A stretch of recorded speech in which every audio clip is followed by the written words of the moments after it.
Equation of a line, रेखा का समीकरण। Equation of a line कब यूज करेंगे? जब आपके पास पॉइंट्स गिवन होंगे। क्या गिवन होंगे? पॉइंट्स गिवन होंगे। ठीक है, पॉइंट्स में यहाँ जो points represent x1 y1 z1। Point क्या हुआ? जो पॉइंट गिवन होंगे वो क्या होंगे? x1 y1 और z1। ठीक है, एक प्रकार से मैंने सब कुछ डायरेक्ट लिख दिया है, समझ लो जरा। इसको बोलेंगे equation of a line passes through any two points. क्या? हाँ, equation of a line passes through any two points, दो बिंदुओं से होकर जाने वाली रेखा का समीकरण। आपको दो पॉइंट दिए जाएंगे, 2 पॉइंट्स गिवन होंगे। इसका फॉर्मूला होगा x minus x1 upon h2 minus x1 is equal to y minus y1 upon y2 minus y1 is equal to z minus z1 upon z2 minus z1। ये क्या हुआ आपके पास? Equation of a line passes through any two points. समझा कि नहीं है? Second में क्या है? Equation of a line passes through any one point and whose direction ratio is ABC। उस रेखा का समीकरण जो x1 y1 z1 बिंदु से होकर जाता है और जिसके त्रिकोणानुपात ABC है। तो x minus x1 upon a, y minus y1 upon z minus z1 upon. वैसे हम जानते हैं x2 माइनस x1 क्या होता है? यही होगा ना? समझा कि नहीं है? उसमें क्या हो? इसमें 2 पॉइंट्स होंगे तो x2 माइनस x1 निकालना होगा। इसमें यदि फर्स्ट पॉइंट गिवन होगा एक ही पॉइंट, तो उसमें डायरेक्शन रेशियो पहले से दिए जाएंगे आपको। समझ में आ रहा है कि नहीं आ रहा है? या फिर आपके पास equation of line passing through the given point and who the direction cosine, इसमें डायरेक्शन कोसाइन गिवन होंगे तो अपन लगे यूज करें x minus x1 upon l, y minus y1 upon n, z minus z1 upon n, या cos alpha cos beta, क्योंकि ये एक ही होते हैं ना एलिमेंट। एलिमेंट को क्या बोलते हैं? डायरेक्शन कोसाइन, दिक्कोचान बोलेंगे। समझ में आया कि नहीं आया? अब आता है एंगल बिटवीन टू लाइंस। तो ये दो लाइन है, उनके बीच का एंगल निकालना है। फिर हम बोल सकते हैं एक लाइन है, एक लाइन, उनके बीच जो एंगल निकाल बन रहा है वो आपको फाइंड करना है। तो cos थीटा का फॉर्मूला होता है a1 a2 plus b1 b2 plus c1 c2 upon under root of a1 square plus b1 square plus c1 square into under root of a2 square plus b2 square plus c2 square. ये कब use करेंगे? Then direction ratio आपको given होंगे। a1 ABC क्या हुआ है? Direction ratio हुआ है ना ये। या फिर आपके पास डायरेक्शन कोसाइन गिवन होगी तो cos थीटा का फॉर्मूला क्या होगा? L1 L2 प्लस, ये इसी से बना है। देखो ना, यदि हम उसको सेपरेट करेंगे a1 upon a2 upon this a1 square plus b1 square plus c1 square into of a2 square plus b2 square plus c2 square plus b1 b2 upon this plus c1 upon c2 this. अब देखो अपन ने पढ़ा है L is equal to क्या होता है? a upon under root of a square plus b square plus c square. इधर direction cosine का formula L is equal to a upon under root of a square plus b square plus c square. तो a1 upon under root of a1 square plus b1 square plus c1 square L1 हो गया। नहीं है इसमें? a2 upon under root of a2 square plus b2 square plus c2 square L2 होगा। समझा कि नहीं आया? तो वही फॉर्मूला बन गया आपका ये वाला, कि डायरेक्शन कोसाइन के फॉर्म में और ये डायरेक्शन रेशियो के फॉर्म में। नंबर फर्स्ट केस क्या है? If lines are perpendicular, if lines are, यदि जो लाइन है वो क्या होगा एक दूसरे पर, एंगल कितना डिग्री का बनेगा आपका? ठीक है, यदि रेखा है परस्पर लंबवत, इफ लाइंस आर परपेंडिकुलर, तो इसमें पुट करो जरा cos 90 is equal to a1 a2 plus b1 b2 plus c1 c2 upon under root of a1 square plus b1 square plus c1 square into of a2 square plus b2 square plus. अपन जानते हैं cos 90 की value क्या होती है बेटा? 0। हाँ, तो ये कितना होगा आपका? 0 equal to a1 a2 plus b1 b2 plus c1 c2 upon under root of a1 square plus b1 square plus c1 square into of a2 square plus b2 square plus c2 square. Cross multiply of 0 into this. तो हमारे पास क्या है condition a1 a2 plus b1 b2 plus c1 c2 is equal to this condition for perpendicular. ये किसकी condition आ गई? लंबवत की condition for perpendicular है। लिखना चाहो तो सबसे कंडीशन फॉर परपेंडिकुलर लंबवत की कंडीशन समझ आया कि नहीं आया? ये तो डायरेक्शन रेशियो में है। अब ये तो डायरेक्शन को सेम में चले तो क्या होगा? यार क्या रखेंगे अपन cos 90 L1 L2 plus M1 M2 plus N1 N2 cos 90 क्या होता है? तो 0 इज इक्वल टू क्या होगा बेटा? L1 L2 plus M1 M2 plus N1 N2। ये भी कंडीशन आ गई। ये डायरेक्शन कोसाइन के फॉर्म में हो, ये डायरेक्शन रेशियो के फॉर्म में हो गए। समझ में आया कि नहीं आया? अब next condition if lines are parallel, if lines are parallel, यदि देखा है समांतर हो तो उसकी कंडीशन ये होगी बेटा a1 upon a2 is equal to b1 upon b2 is equal to c1 upon, यानी इसका डायरेक्शन रेशियो का प्रोपोर्शनल जो होगा वो इक्वल होगा। जो दिक्कत अनुपात का अनुपात निकालने को क्या होगा? समान होगा। तो अपन कहेंगे लाइंस आर पैरेलल है। ठीक है, show that three lines are perpendicular to each other. बताना है तीनों जो लाइन है मैच्योर है ना, एक दूसरे पर परस्पर लंबवत है। तो ये देखो तीनों लाइन की क्या दी गई डायरेक्शन? कोसाइन दी गई। क्या की मैंने डायरेक्शन कोसाइन है। ये तुम्हें क्वेश्चन पढ़ो चलो। तो अपन लेट के लेते, let DCS of line first. रेखा एक की दिक् को जाए DCS के फॉर्म डायरेक्शन कोसाइन। तो L1 कितना होगा बेटा आपका? 12 अपॉन 13। N1 कितना हो जाएगा? -3 अपॉन 13। N1 कितना हो जाएगा? -4 अपॉन 13। है ना, मेंशन कर लेते हैं इजी होगा। फिर DCS ऑफ लाइन सेकंड, रेखा दो की दिक् को जाए, मतलब वाली कंडीशन देखते हैं। क्वेश्चन क्या है? नहीं इस वाला क्वेश्चन वाले क्या हो जाएगा? N2 केवल मैं ध्यान नहीं दे रहा आज।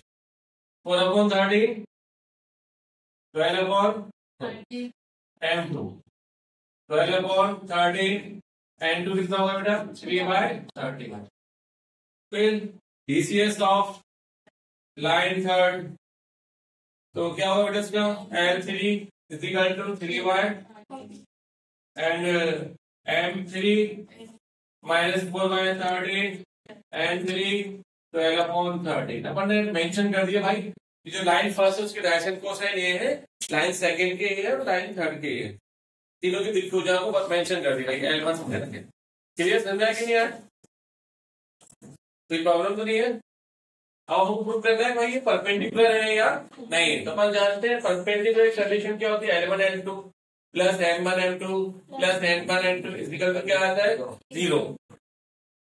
तो अपन निकालते हैं L1 L2 plus M1 M2 plus N1 N2 is equal to, निकालते हैं तो 12/13 इंटू,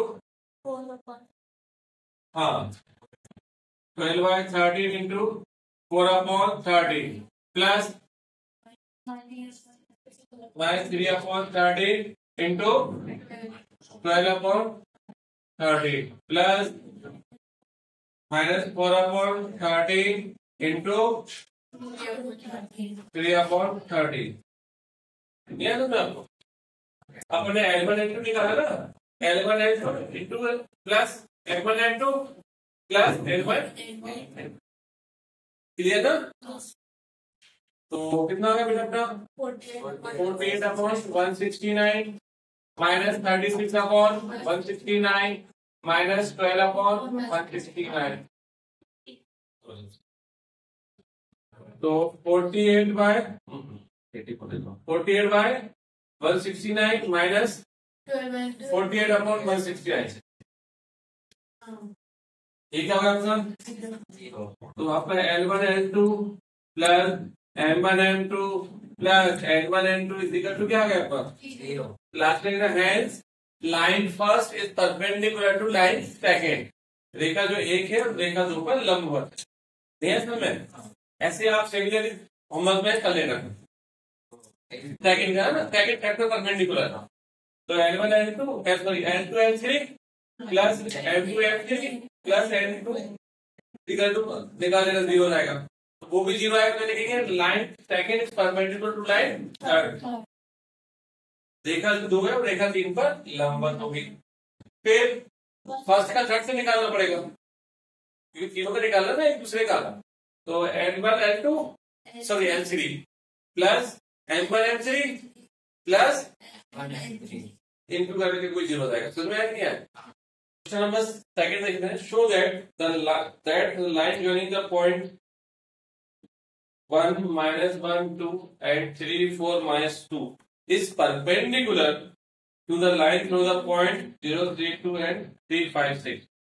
सिंपल सी बात है। ये बोला है भाई ये कोई भी दो पॉइंट होंगे जैसे ए और बी मान लिया उनको ज्वाइन करा और अदर 2 पॉइंट उनको ज्वाइन करेंगे जब एक लाइन बनेगी। एक ही लाइन बन गई और एक तो दोनों लाइन एक दूसरे को परपेंडिकुलर है या नहीं वो आपको बताना है। क्वेश्चन ये कहना चाह रहा है। समझ में आ रहा है कि नहीं आ रहा है? Clear?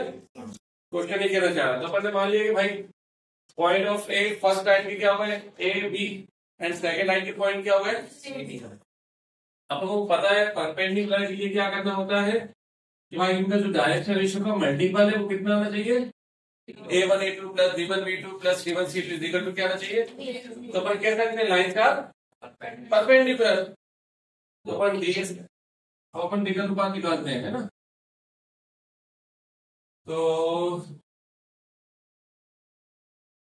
Direction ratio of AB direction ratio of AB के दिक्कत अनुपात AB के दिक्कत अनुपात।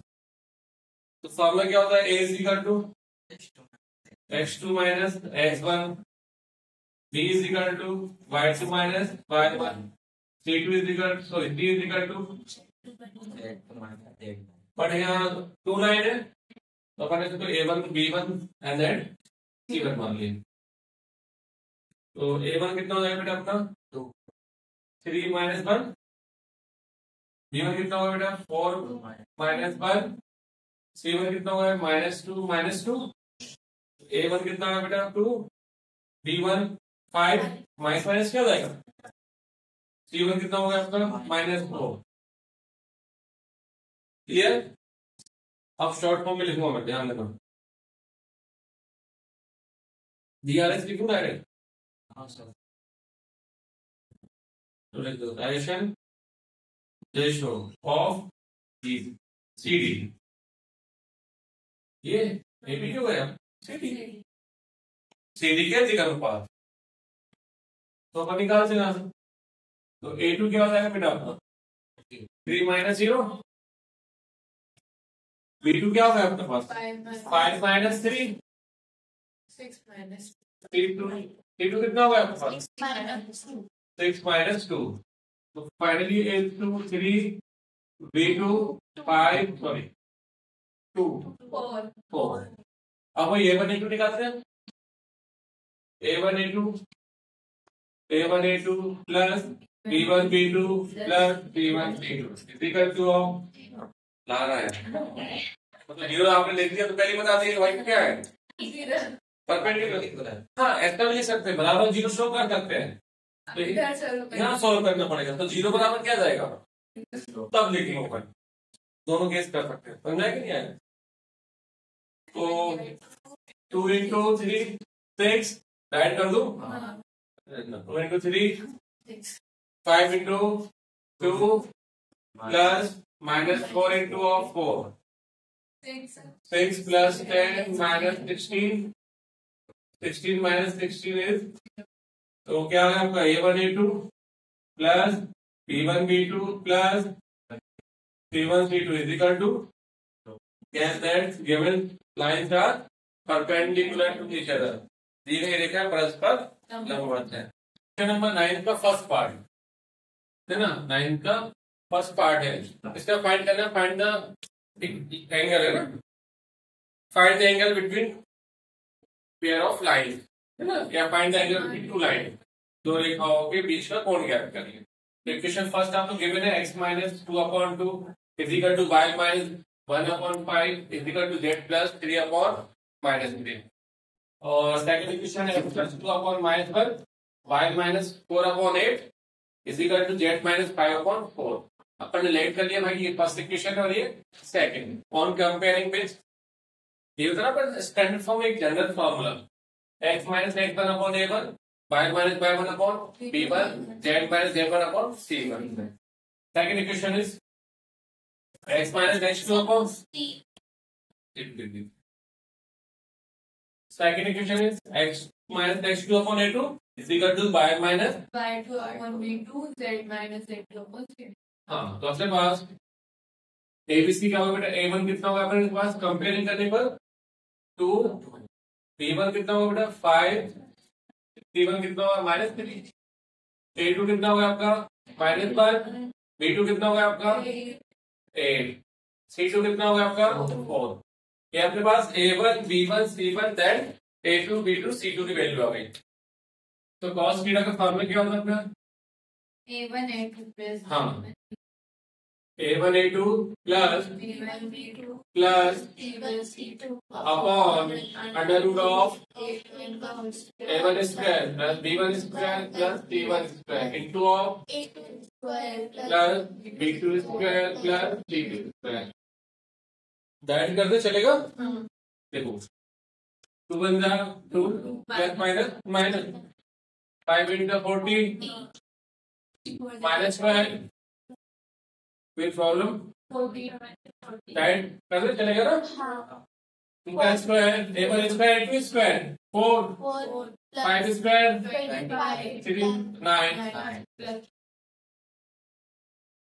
फिर into of 1 square is 1 64 plus 16 1 square 8 square 4 square कितना होगा बेटा, -12 -2 -14 -14 में से 40 को माइनस कर दिया 16 16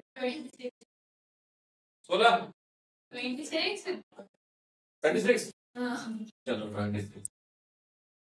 ये कितना होगा बेटा 38 और इंटू ऑफ 81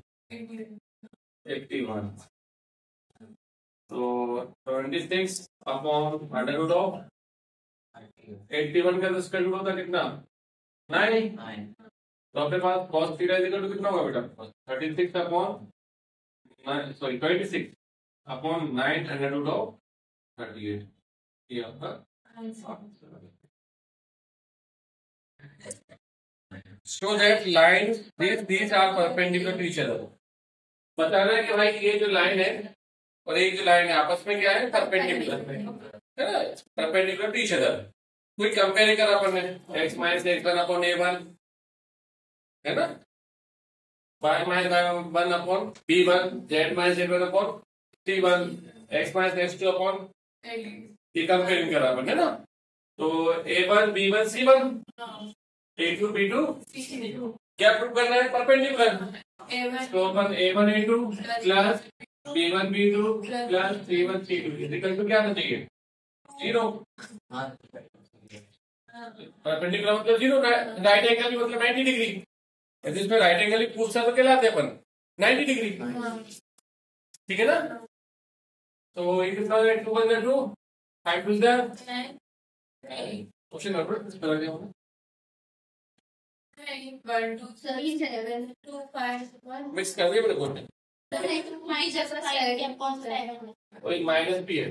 हां सर 7 minus हाँ ठीक है, अब हो जाएगा 7 प्लस माइनस -10, तो कितना आ गया? तो A1 A2 plus B1 B2 plus इप्रूव हो hence given lines are perpendicular to each other. ठीक है, लिखा है परस्पर मेरी। तो यहाँ क्या लिखा है 1 माइनस एक्स, तो अपन ने माइनस कॉमन लेना पड़ेगा इधर, यहाँ तुम्हें फिर बाय माइनस बाय 1, तो यहाँ 7 कॉमन लेना पड़ेगा क्योंकि कोएफिशिएंट बाय 1 होना चाहिए। z माइनस z1 ये तो अरेंज है, समझ में आ रहा कि नहीं आ रहा है? तो माइनस कॉमन लिया अपन ने, तो 1 माइनस एक्स से क्या हो गया x minus, because negative value is positive and positive is negative. 7 common लिया, 7 से 7 7 टू 14, these steps ये तो आपका सेम ही है ना। तो x minus 1 upon minus 3, y minus 2 upon 2p by 7। क्यों? क्योंकि y माइनस बाय 1 होता है ओनली, ये मल्टीपल में 7 है ना, तो मल्टीपल में तो उसको कहाँ रिप्रेजेंट करा, डिवाइड कर। क्यों? जब उसको सॉल्व करेंगे वापस इंटू में नहीं जाएगा, ठीक है, इसका सिंपलीफाई करोगे ना, इंटू में 7/2 हो जाएगा वापस। ये आपका फर्स्ट इक्वेशन जनरेट होगी आपकी। अब सेकंड इक्वेशन क्या है अपने पास, 7x upon 3b y minus 5 upon 1 z 6y z upon 5। तो इसमें से मैंने -7 कॉमन लिया, तो x माइनस 1 ये तो पहले से अरेंज है, इतना माइनस कॉमन लिया अपन ने, तो हाँ समझ में आया ना। तो फिर x माइनस 1 अपॉन क्या होगा माइनस 3p बाय 7 -5। क्लियर? अब आप लोग कंपेयरिंग आप लोग लिख लेना। तो A1 कितना होगा अपने पास फाइनली -3, B1 कितना होगा 2p बाय 7 और C1 कितना होगा बेटा 2। A1 B1 दैट C1 कोई कंपेयरिंग करेंगे ना अपन x minus x1 upon A1 से, y minus y1 upon B1 है ना, z minus z1 upon C1। Clear है? सुनिए लिखना जरूरी है, हाँ लिखूंगा अच्छा रहेगा। A2 कितना हो जाएगा आपका -3p अपॉन 7, B2 कितना होगा 1, C2 कितना होगा बेटा, ये आपके पास गिवन है। गिवन क्या है, लाइंस आर परपेंडिकुलर, देखा है परस्पर लंबवत है, ये आपको दिया है, लिख लेना चाहो तो क्या हो जाएगा A1 A2 plus B1 B2 plus C1 C2 is equal to क्या होगा 0। ये ऑलरेडी गिवन है, जब तक हम वैल्यू फाइंड कर पाएंगे p की। तो A1 -3 into -3p upon 7 1 into 1 -5